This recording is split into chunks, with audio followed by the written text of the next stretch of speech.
Halo semua, selamat datang di channel Permanakun.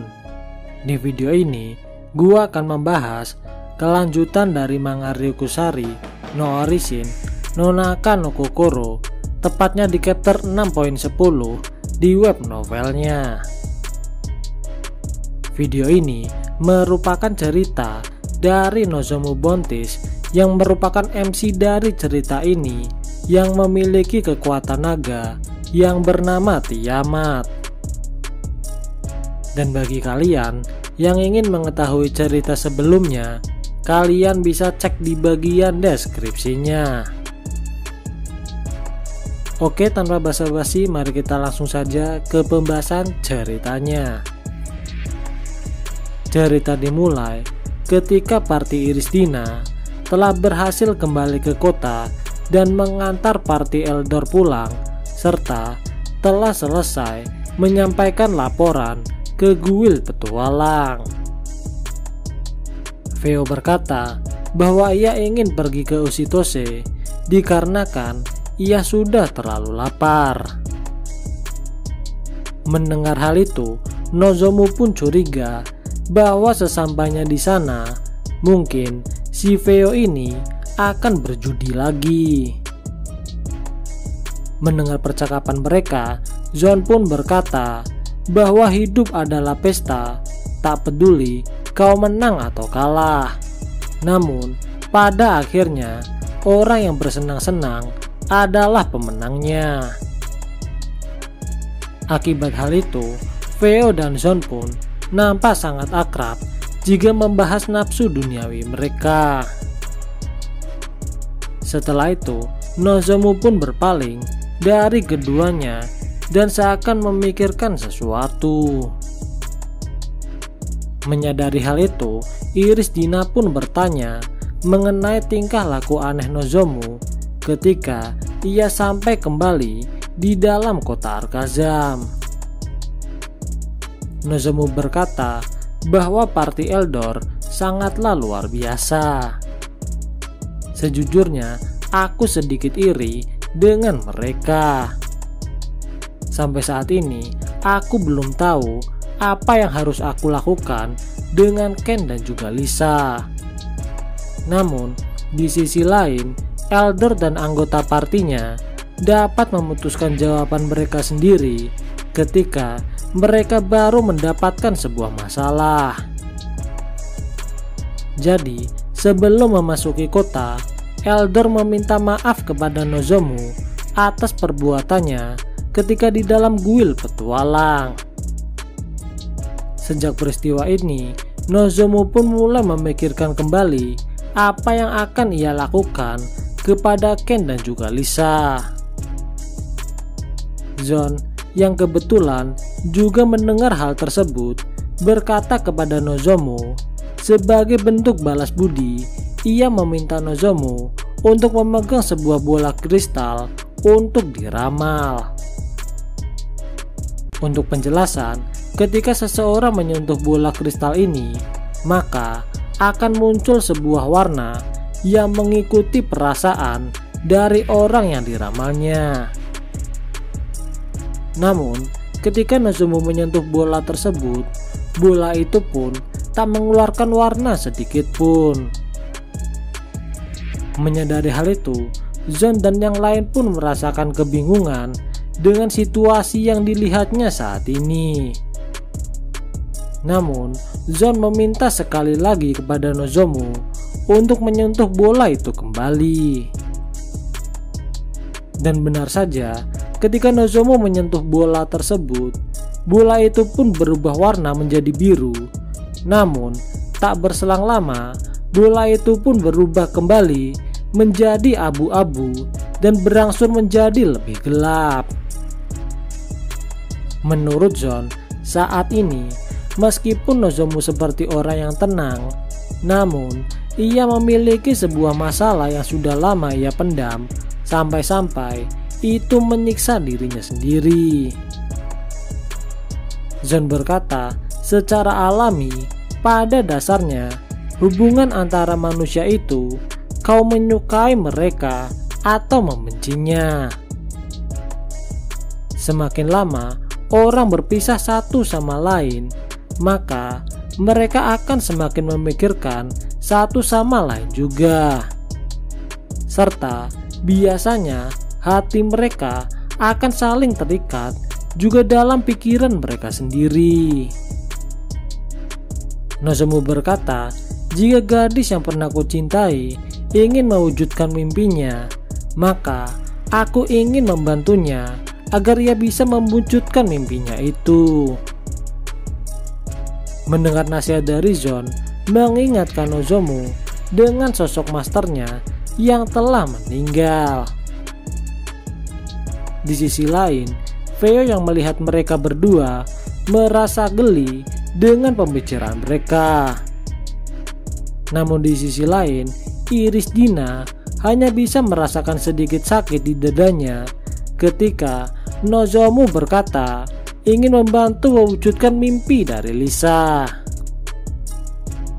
Di saat Nozomu sedang merenungkan perkataan Zon, tiba-tiba muncul seorang wanita berambut merah yang tak lain dan tak bukan itu adalah Lisa. Oke, cerita pun berganti dari sudut pandang Lisa. Setelah matahari terbenam, Lisa, Ken, dan Camilla sedang berjalan dengan membawa buruan mereka ke kuil petualang. Sesampainya di depan kuil, Camilla pun segera membawa buruan mereka dan masuk ke dalam kuil dengan meninggalkan Lisa dan Ken di depan gerbang untuk pergi ke restoran terlebih dahulu. Setelah itu, Lisa dan Ken pun pergi ke tempat restoran favorit mereka yang ada di distrik komersil.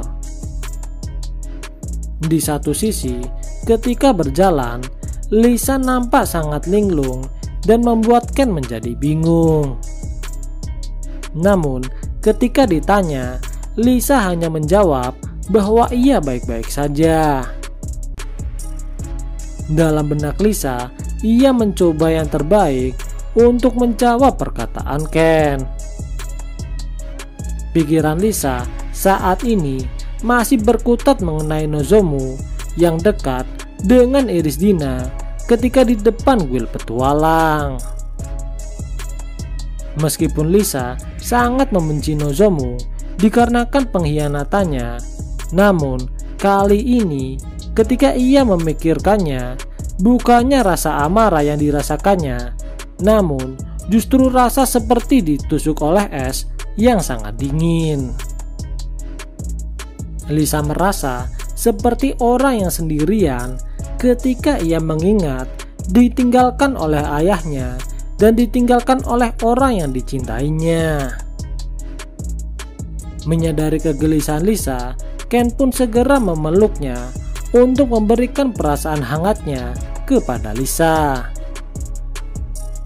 Tak berselang lama, Ken pun segera memegang dagu Lisa dan berniat untuk memberikan sebuah kecupan.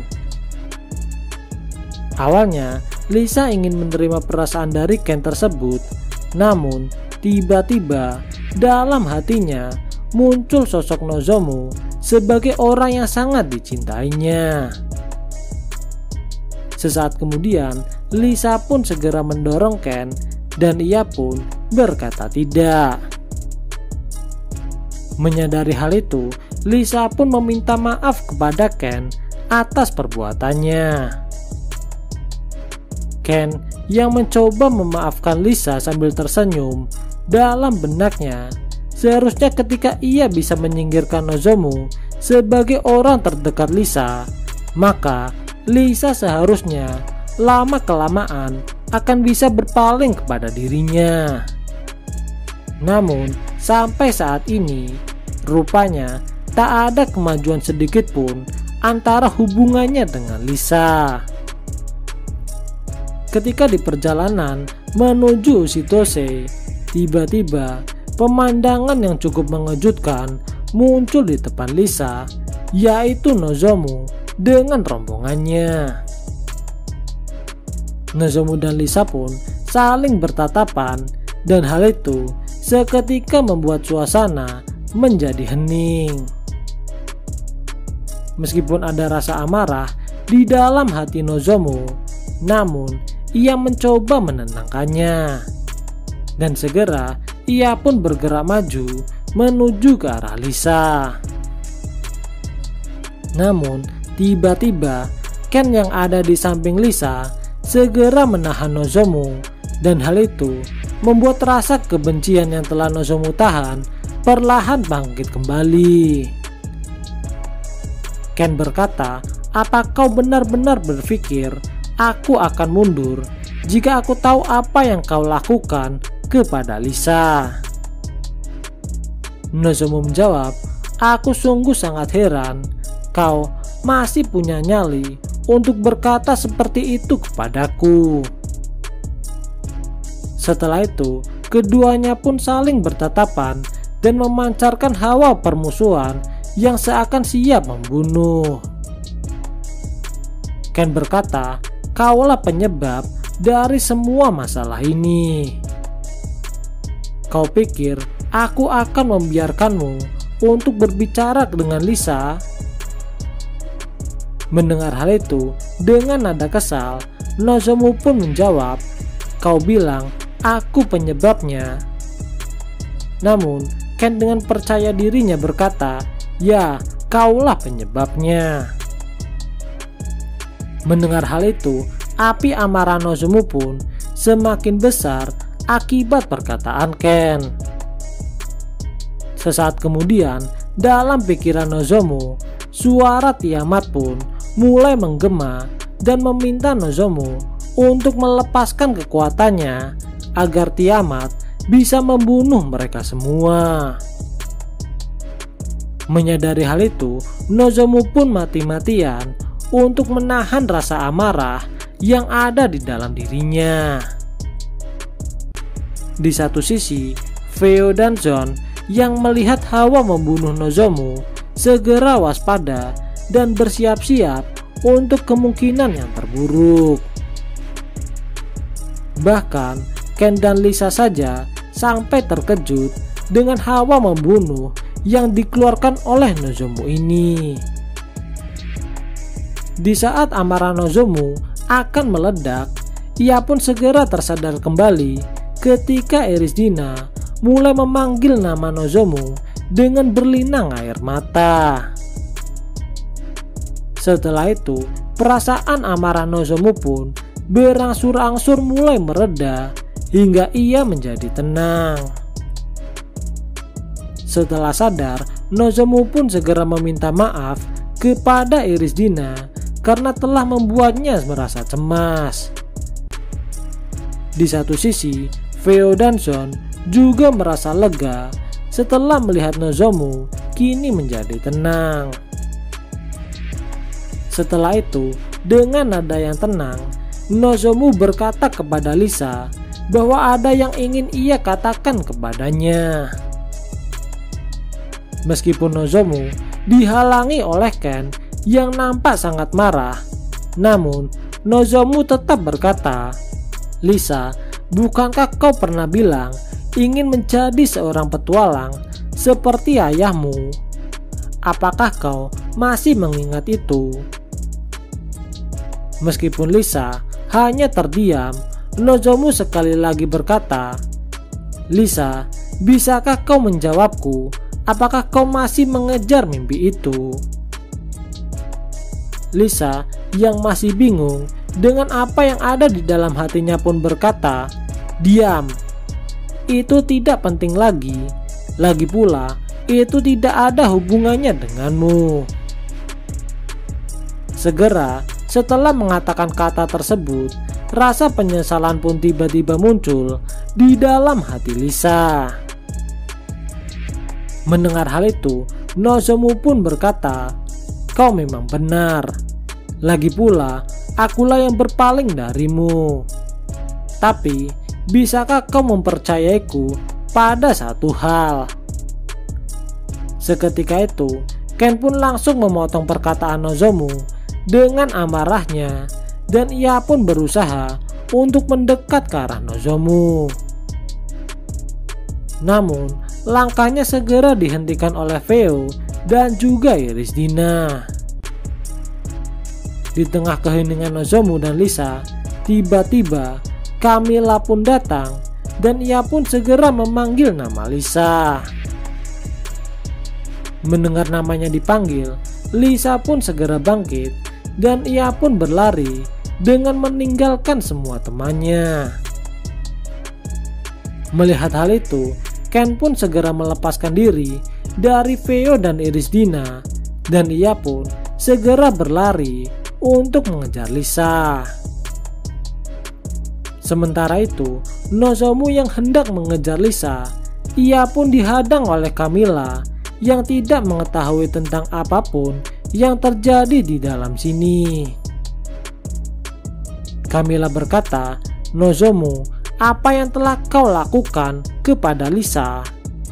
Berapa lama lagi kau akan menyakitinya? Apa kau tahu seberapa banyak rasa sakit yang dia alami sejak saat itu?" Mendengar perkataan tersebut, Nozomu pun justru malah mengajak Camilla untuk mengejar Lisa bersama-sama. Oke, sekian dulu video pembahasan novel Rikusari no Orishin no Naka no Kokoro dari chapter 6.10 ini. Jangan lupa like dan subscribe apabila kalian menyukai video ini. Dan jangan lupa untuk aktifkan lonceng notifikasinya agar kalian dapat notifikasi ketika channel ini update video terbaru. Oke, see you.